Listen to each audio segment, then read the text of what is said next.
Hi fellas! Nandito tayo ngayon sa Boracay. And ito na yung part 2 ng day 1 natin. So nag-check-in tayo sa Banana Bay.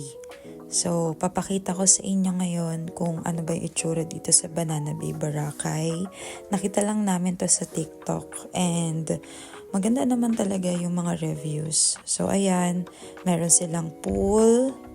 And nakita nyo naman kanina, front beach siya. Pero hindi yung main beach dito sa Boracay, which is, tawag dito, back beach na tinatawag.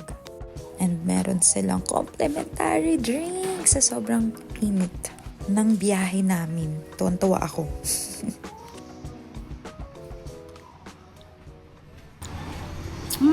Sarap.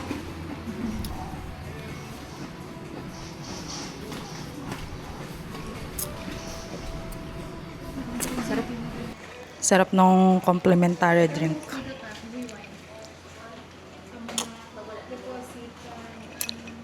Hindi ko ma-explain.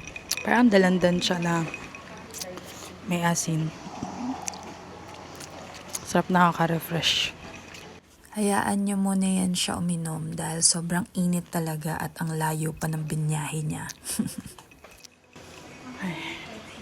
Pagod ako. Grabe, ang init talaga. Grabe, summer na summer. Sarap kasi nung napapako talaga yung asin. Kasi ang sarap niya. Habang iniinom mo to. Grabe, ang sarap. Hindi nila ano yun. Magkano? Sarap, promise. Ang sarap nga. Diba, ang sarap ng asin na may dalandan na maasim. Dadaling ko to. Punta na tayo dun. Punta na tayo dun sa room natin. Pakita natin. Room reveal. Pero baka mamaya na. Guys, muna kami. So, sa room natin, ito yung bed. Anong size to? King size. Yan. Tapos meron tayo ditong pakape. May anong tawag dito? Basta rack yan ng clothes. Tapos meron tayong bathtub. Yan. CR.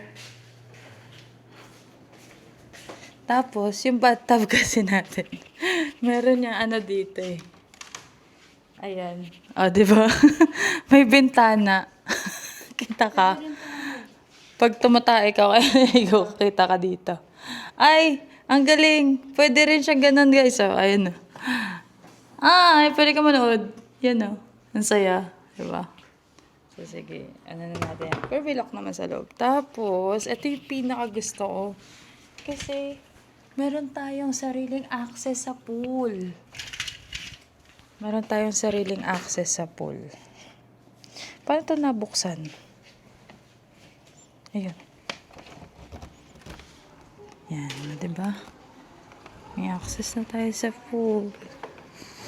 Yan na, nandiyan na yung pool. Diba? Saya. Ayun din tayo kanina galing. Yung lobby na yun. Yan na. Okay.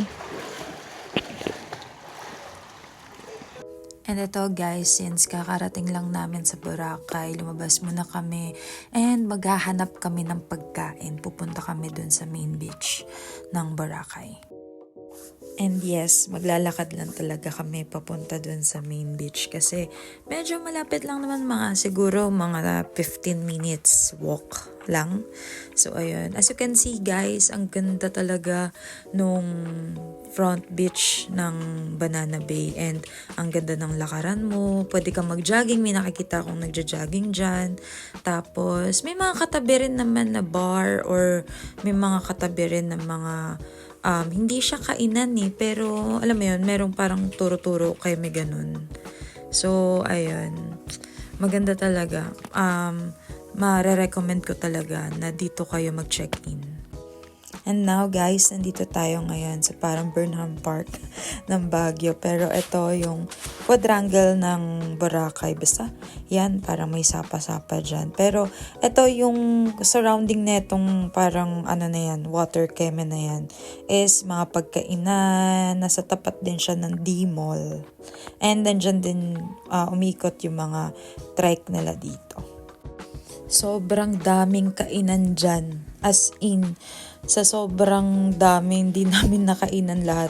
Kasi mas gusto rin nga naman namin na doon sa main beach pumunta palagi para maganda yung view mo. So, ayun. Siguro, kung pupunta kayo dito, try nyo din na kumain dyan. Kasi, yun din, di ko din alam kung masasarap din yung mga pagkain. Pero ang dami namang reviews sa TikTok ng mga food dyan. Wala lang, ang sarap lang din maglakad-lakad dito. Kasi nakaka-relax din. Maganda din naman yung view. Malayo sa Manila view. Hindi magulo yung itsura ng paligid. And sabi ko nga sa inyo, nandito din yung D-Mall. Kaya ayan, tatawid lang kami, D-Mall na yan. Tapos dyan kami dadaan papasok dun sa main beach. Ito naman yung itsura pagpasok mo dun sa D-Mall. Diba? Sobrang daming bilihan, ayan. And maraming souvenirs, maraming damit. And tumingin pa ako ng damit dyan kasi feeling ko kulang yung dala kung damit. Alam mo yun, syempre pang OOTD dito. So ayan, bumili na din ako ng souvenir dyan para at least day 1 pa lang tapos na yung task ko. Tapos parang ito yung sentro ng D-Mall kasi ayan, merong Ferris wheel na ganyan. And dito pa lang tumitingin-tingin na kami ng pwedeng kainan. Ayan! Nakaramdam din ng buhangin sa Boracay. So ayan, nandito na kami sa main beach. And nag-iikot-ikot na rin kami niyan kasi hindi pa naman namin trip kumain. Parang dinner na lang kami kakain and dediretso na lang sa hotel. So ngayon, tingnan muna namin yung sunset kasi pa-sunset na rin.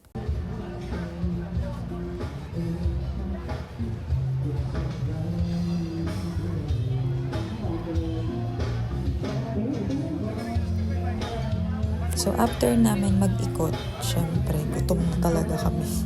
Kaya naghanap na rin talaga kami ng pagkain bago umuwi din sa hotel. And ito naman yung nakita namin na kainan na affordable and mukhang masarap. So tinry namin. Ang cute din ng design nila dito sa loob kasi may jeep na ginawa nilang ganyan na design. So ang cute lang. And ito yung order ko, lechon, kasi kikrib ako sa lechon. And syempre si Bossing, tosino naman. At saka yan yung itsura niya sa labas. Ang pangalan niya ay Jeepney Stop. Okay naman yung food nila for me. Uwi sa hotel, ano pa bang gagawin? Syempre, itatry natin yung pool. Syempre, may access tayo sa pool kaya itatry natin yan para masulit din naman natin yung yung hotel natin na Banana Bay. Until 10 p.m. yung pool na bukas and that time, wala nang naliligo kasi gabi na. So, solo namin yung pool, parang private resort siya para sa amin. So, yun lang naman guys, yung mga nangyari sa day 1 natin dito sa Boracay. And ito yung view pag nakaupo ka na dun sa upuan, 'di ba? Ang ganda pa din.